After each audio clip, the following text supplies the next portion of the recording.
sur Papatriarcat, le podcast qui réfléchit la parentalité au XXIe siècle en essayant de l'affranchir du modèle patriarcal.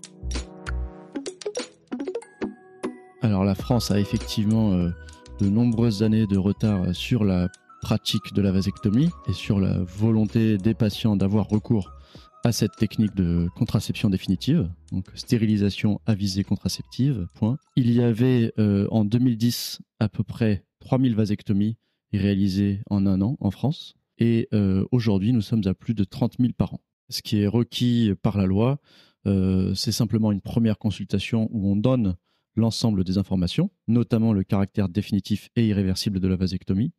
Et cette consultation doit être suivie d'une deuxième consultation avec un délai de 4 mois de réflexion entre les deux consultations. Et donc à ce moment-là, si on réitère les informations et qu'on recueille le consentement libre, éclairé et réfléchi du patient, on peut tout à fait réaliser cette vasectomie selon sa demande. On le dit et on le répète qu'il n'y a pas d'impact sur la libido et pas d'impact sur les érections et pas d'impact non plus sur les éjaculations.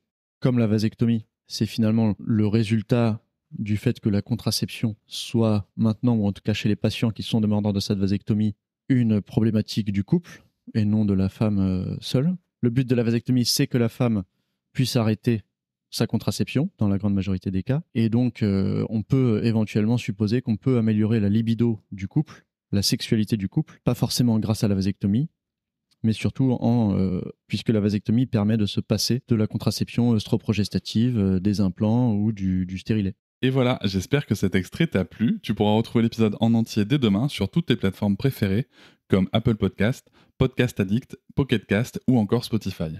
On peut aussi se retrouver sur les réseaux sociaux, sur Instagram, Facebook, TikTok, mais aussi tu peux t'abonner à ma newsletter, tu trouveras le lien en description.